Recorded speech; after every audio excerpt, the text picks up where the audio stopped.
நீங்க நல்லா சம்பாதிக்கிறீங்க. ஆனா மாச கடைசில உங்ககிட்ட ஒரு காசும் நிக்கிறதில்ல. ரொம்ப விலை உயர்ந்த பொருள் எதையும் நீங்க வாங்குன மாரியும் தெர்ல. ஆனா சும்மா வாழ்ந்ததுக்கே உங்க பணம் காணாம போயிருச்சே! உங்களுடைய வாழ்க்கை அனுபவமும் இப்படிதான் இருக்கும்னா, இந்த வீடியோ அதற்கான பதில தருங்க. இந்த வீடியோல நான் போடக்கூடிய எல்லா அட்வைஸுமே "யோர் மனி, யோர் லைஃப்ங்கிற புக்லருந்து எனக்கு கிடைச்சது தாங்க. வாங்க ஆரம்பிக்கலாம். Part 1 the lie you have been told. உங்களிடத்தில் சொல்லப்பட்ட பொய். நீங்க எவ்வளோ சம்பாதிக்கிறீங்கன்னு உங்களுக்கு தெரியும்னு நீங்க நெனச்சிட்டு இருக்கீங்க. ஆனா உங்களுக்கு தெரியாது. எக்ஸ்ப்ளைன் பண்றேன். உதாரணத்துக்கு உங்களுக்கு ஒரு நாளைக்கு ரூ. 300 சம்பளம்னு வச்சுக்கோங்க. ஒரு 25 நாள் ஒரு மாசத்துல வேல பார்க்குறீங்கன்னு வச்சுக்குவோம். அப்படின்னா உங்க மாச சம்பளம் ரூ. 7,500. சிம்பிள் கால்குலேஷன் தாங்க. ஆனா இந்த கால்குலேஷன் முற்றிலும் தவறான ஒரு கால்குலேஷன்ங்க. இந்த ரூ. 7,500 சம்பாரிக்கிறதுக்காக நீங்க எந்த அளவுக்கு இழக்கிறீங்க, எந்த அளவுக்கு குடுக்குறீங்கன்னு என்னைக்காவது யோசிச்சிருக்கீங்களா? அந்த டெய்லி போய் 8 மணி நேரம் வேலை பார்க்குறத மட்டும் நான் சொல்லங்க. அத தாண்டி எத இழக்கிறீங்கன்னு நீங்க கொஞ்சம் யோசிச்சிருக்கீங்களா என்னைக்காவது? வேலைக்கு போகறக்காக காலையில நீங்க ஸ்பெண்ட் பண்ணக்கூடிய டைம் இருக்குல்ல, ரெடி ஆகுறது. அதே மாரி வேல முடிச்சுட்டு வந்ததுக்கப்புறம், வேலையோட ஸ்ட்ரெஸ்ஸ நீங்க தூக்கிட்டு வரீங்க பார்த்தீங்களா? அந்த ஸ்ட்ரெஸ்ஸ நீங்க தூக்கி சுமக்கிற நேரம், உங்க வேலை ஸ்தலத்துக்கு போற டைமிங்கு, அங்கருந்து திருப்பி வீட்டுக்கு வர்ற டைமிங்கு, உங்க வேலைக்காக நீங்க ஸ்பெண்ட் பண்ணக்கூடிய அதீத எனர்ஜி, கடைசில உங்களுக்காக நீங்க சொந்தமா எதுவுமே பண்ண முடியாத அளவுக்கு உங்கள டயர்ட் ஆக்கி விடுது. அது இது எல்லாத்தையுமே கணக்கு பண்ணீங்கன்னா, ஒரு வாரத்துக்கு 55லருந்து 60 மணி நேரத்த உங்ககிட்ட இருந்து இந்த சம்பளம் களவாண்டுருக்குங்க. இது மட்டும் இல்லங்க. அடுத்து இன்னும் இருக்குங்க. வேலைக்கு போறனால உங்களுக்கு ஏற்படக்கூடிய இதர செலவுகள பத்தி பேசலாமா?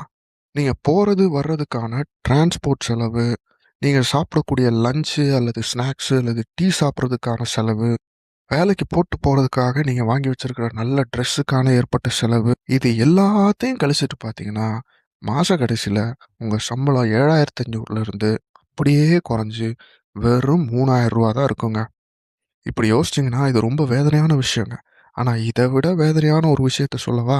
நீங்க செலவு பண்ணது எல்லாமே உங்க வாழ்க்கையோட ஒரு பகுதிங்க. It's your life. நீங்க வேலை செய்யக்கூடிய ஒவ்வொரு மணி நேரமுமே உங்க வாழ்க்கைய கொடுத்து தான் வேலை செய்றீங்க. அந்த டைம், அந்த நேரம் திருப்பி வராதுங்க. உங்க வாழ்க்கைனா, உங்க எனர்ஜி, உங்க ஃபோக்கஸ், சம்டைம்ஸ் உங்க ஹெல்த்தையுமே குடுத்து நீங்க வேலை பார்த்துட்டுருப்பீங்க. நாம வாழ்க்கையில எடுக்கக்கூடிய எஃபர்ட்ஸ பணத்த வச்சு மதிப்பிடாம, நேரத்த வச்சு மதிப்பிட்டோம்னா, உண்மையிலேயே ரொம்ப ஹர்ட்டிங்கா இருக்குங்க. ஆனா, ஒரு நல்ல விஷயத்துக்கான ஹர்ட்டிங்கா தான் இருக்குங்க. அதனால ஒரு பேப்பர் எடுத்து, நீங்க வாங்கக்கூடிய சம்பளம், அதுக்காகக்கூடிய காஸ்ட்டு, அதுக்கு நீங்க ஸ்பெண்ட் பண்ணக்கூடிய டைமு, எல்லாத்தையும் எழுதிட்டு, அதிலிருந்து மைனஸ் பண்ணுங்க. உங்களுடைய உண்மையான சம்பளத்த கண்டுபிடிங்க. அதனால அடுத்த முறை நீங்க செலவு பண்ணும்போது, என் வாழ்க்கையிலிருந்து நான் எத குடுத்து இந்த பொருளையோ, இந்த விஷயத்தையோ, இந்த பணத்தையோ சம்பாதிக்கிறேன்னு தெளிவா ஒரு யோசனை உங்களுக்கு வருங்க. Part 2 why more money will not save you. ஏன் அதிக பணம் உங்களை காப்பாற்றாது? பணம் தான் வாழ்க்கையின் உந்து சக்தின்னு தெரிஞ்சதுக்கு அப்புறம், இன்னும் கொஞ்சம் எக்ஸ்ட்ரா சம்பாதிச்சேன்னா, ப்ராப்ளம் சால்வ்ட் அப்படின்னு யோசிச்சேன். ஆனா இது ஒரு தவறான கருத்துங்க. சில ஆய்வாளர்கள் சம்பளம் வாங்கக்கூடிய மக்களிடத்துல கேள்வி கேட்டிருக்காங்க. கம்மி சம்பளம் வாங்குறதுலேருந்து அதிக சம்பளம் வாங்குற எல்லா மனுஷங்க கிட்டயும் சில கேள்விய கேட்டிருக்கிறாங்க. எவ்வளோ சம்பளம் வாங்குனீங்கன்னா, தேவைக்கு ஏத்த மாரி கரெக்ட்டா இருக்கும் அப்படின்னு கேட்டிருக்கிறாங்க. இன்ட்ரஸ்டிங்கா எல்லாருமே கம்மி சம்பளம் வாங்குறவங்கலருந்து அதிக சம்பளம் வாங்குறவங்க வரைக்கும், இன்னும் கொஞ்சம் எக்ஸ்ட்ரா இருந்தா நல்லாருக்கும் அப்படின்னு ஃபீல் பண்ணியிருக்கிறாங்க. 10,000 வாங்குறவங்க எனக்கு 20,000 இருந்தா நல்லாருக்கும்னு யோசிக்கிறாங்க. 30,000 வாங்குறவங்க எனக்கு 50,000 இருந்தா நல்லாருக்கும்னு யோசிக்கிறாங்க. 50,000 வாங்குறவங்க எனக்கு 1,00,000 இருந்தா நல்லாருக்கும்னு யோசிக்கிறாங்க. அது ஒரு தீராத கனவா, தீராத ஆசையா, அப்படியே நெவர் எண்டிங்கா போய்க்கிட்டே இருக்குங்க. அதனால இந்த இடத்துல ப்ராப்ளம் அது அமௌண்ட் கிடையாது. நாம எப்படி திங்கிங் பண்றோம், நாம எப்படி யோசிக்கிறோங்கிறது தான் பிரச்சனை. இத தெளிவா எக்ஸ்ப்ளைன் பண்றது ஃபுல்ஃபில்மென்ட் கர்வ். இந்த கர்வோட பிகினிங்ல நீங்க சர்வைவல் மோட்ல இருக்கீங்க. ரொம்ப கஷ்டப்பட்டு வேலை பார்த்து இந்த லெவல்ல இருந்து ஜென்யூனா நீங்க இம்ப்ரூவ் ஆகுறீங்க. இதுக்கு அடுத்த லெவல்ல இருக்கிறது கம்ஃபர்ட் லெவல்ங்க. நல்ல ஒரு வீடு, நல்ல ஒரு வேலை, டீசென்ட்டான ஒரு வாழ்க்கைய வாழ்றீங்க. லைஃப் இம்ப்ரூவ் ஆயிக்கிட்டே இருக்குங்க. இதுக்கு அடுத்த லெவல்ல இருக்கிறது தான் லக்ஸரி. இந்த இடத்துல நீங்க ஆசைப்பட்டத வாங்குறீங்க. ஆசைப்பட்ட மாரி ஒரு வாழ்க்கை நடக்குது. கொஞ்ச நாள்ல இதோட உச்சத்தையும் நீங்க அடையறீங்க. இத தான் ஸ்வீட் ஸ்பாட்டுன்னு சொல்லுவாங்க. இந்த இடத்துல உங்க தேவைக்கு எல்லாமே இருக்குங்க. ஆனா, எல்லாருமே இந்த இடத்துல நிக்கிறது கிடையாதுங்க. அட்லீஸ்ட் முக்காவாசி பேர் இந்த இடத்துல நிக்கிறது கிடையாதுங்க. இன்னும்னு தே கீப் ஆன் கோயிங். இன்னும் பெரிய வீடு, இன்னும் பெரிய காரு, இன்னும் விலை உயர்ந்த அபார்ட்மெண்ட் அப்படி இப்படின்னு போய்க்கிட்டே இருப்பாங்க. ஆனா, இன்ட்ரஸ்டிங் விஷயம் என்ன தெரியுங்களா? அந்த கர்வ் அப்படியே வளைஞ்சு கீழ தான் வரும். ஏன்னா, more spending is equal to less happiness. நீங்க அதிகமா செலவு பண்ண, நீங்க மேனேஜ் பண்ண வேண்டிய விஷயங்களும் நெறைய ஆயிட்டே இருக்குங்க. அதிக பணம்னால அதிக பிரச்சனைகள், அதிக ஸ்ட்ரெஸ், அதிக டென்ஷன். அதனால அதிக பணம்ங்கிறது ஒரு ட்ராப் தாங்க. அதனால இன்னும்ங்கிறது ஒரு மூவிங் டார்கெட் மாரி. நீங்க அத வாழ்க்கை பூரா பின்னாடி தொரத்திட்டே இருப்பீங்க. ஆனா, அத அடையவே மாட்டீங்க. ஆனா, போதுங்கிற ஒரு மனப்பான்மைங்கிறது அது ரீச்சபிள். அது அச்சீவபிள். அந்த இடத்த நீங்க அச்சீவ் பண்ணிட்டீங்கன்னா, அதுக்கு மேல வாழ்க்கைய நிம்மதியா வாழலாம். கேள்வி என்னன்னா, போதும்ங்கிறது என்ன?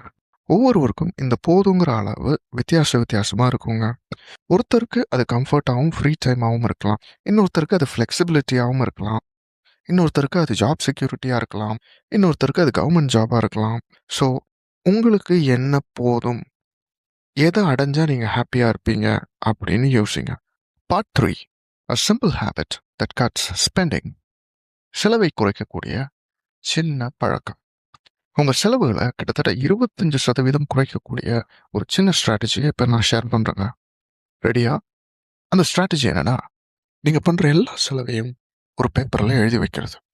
அவ்வளோதாங்க. ம். புரியுது.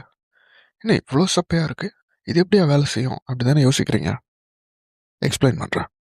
உங்க செலவுகள நீங்க ட்ராக் பண்ணீங்கன்னா, ஆச்சரியப்படுற வகையில உங்க செலவுகள் ட்ராப் ஆக குறைய ஆரம்பிக்குதுங்க. இது ஏன்னா, செலவுகள எழுத ஆரம்பிக்கும்போது, அந்த செலவுகள நல்லா கூர்ந்து கவனிக்க ஆரம்பிக்கிறாங்க. இது எப்படின்னா, டெய்லி காலையில எந்திரிச்சு வெயிட் செக் பண்றது மாரி. நீங்க டயட்லாம் பண்ண தேவையில்ல. நீங்க டெய்லி காலையில எந்திரிச்சு வெயிட் செக் பண்ணீங்கனாலே, நீங்க சாப்பிடுற ஒவ்வொரு பொருள பத்தியும் நீங்க ஒரு கான்ஷியஸா இருப்பீங்கல்ல, அதே மாரி. நெறைய பேருக்கு அவங்க பணத்த எதுல எப்படி செலவு பண்றாங்கங்கிற எந்த ஒரு ஐடியாவுமே கிடையாதுங்க.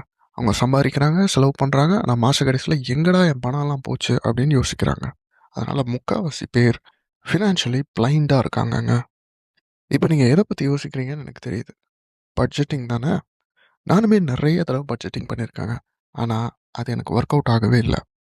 பட்ஜெட் போட்டு செலவு பண்றதோடைய பிரச்சனை என்னன்னா, அந்த பட்ஜெட் உங்களுடைய ஃபியூச்சர கண்ட்ரோல் பண்ண ட்ரை பண்ணுதுங்க. நீங்க எவ்வளோ ஸ்பெண்ட் பண்ண போறீங்கங்கிறத கண்ட்ரோல் பண்ணுதுங்க.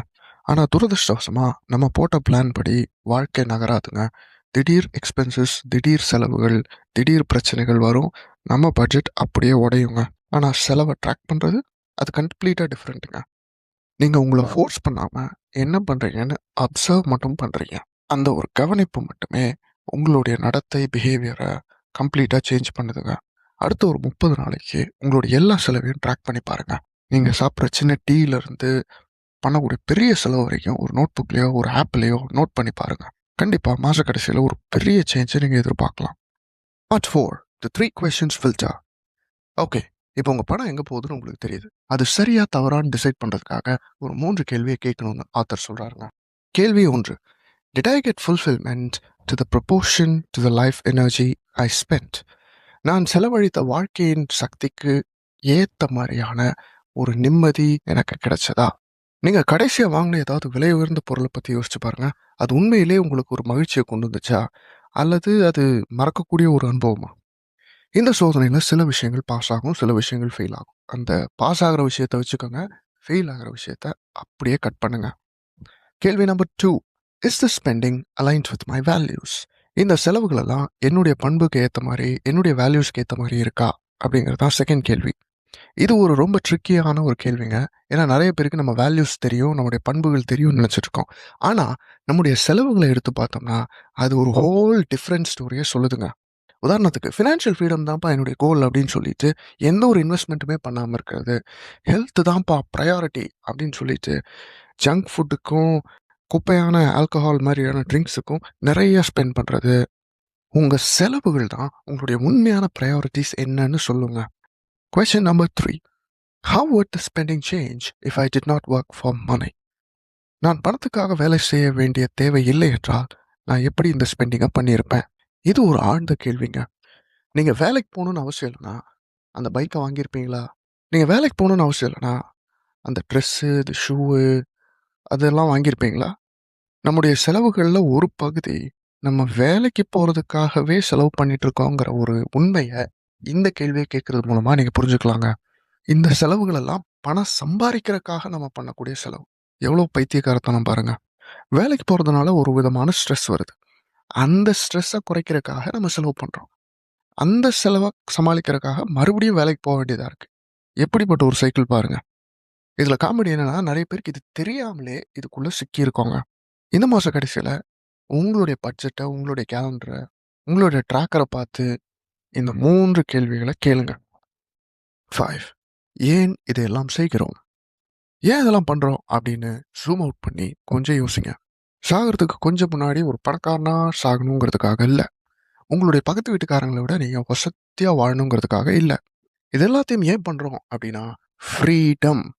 திங்கட்கிழமை காலையில அடிச்சு புடிச்சு வேலைக்கு போகாம, பொறுமையா கிளம்பி ஒரு வேலைய நிதானமா செய்யக்கூடியதற்கான ஃப்ரீடம். புதன்கிழமை மதியம் ஜிம்முக்கு போறதுக்கான ஃப்ரீடம். மத்தவங்க எல்லாம் ஆஃபீஸ்ல மாட்டிட்டு இருக்கும்போது, நீங்க மட்டும் ஜிம்முக்கு போக முடியதற்கான ஒரு ஃப்ரீடம். இந்த புக்ல சொன்ன எல்லா ஐடியாவுமே வேலையில இழக்கக்கூடிய உங்களுடைய வாழ்க்கைய திரும்ப பெற்றுக்கொள்ளக்கூடியதற்கான அட்வைஸ் தாங்க. ஆனா முக்காவாசி மக்களுக்கு வேலையில உங்களுடைய வாழ்க்கை போகுதுன்னே தெரியாதுங்க.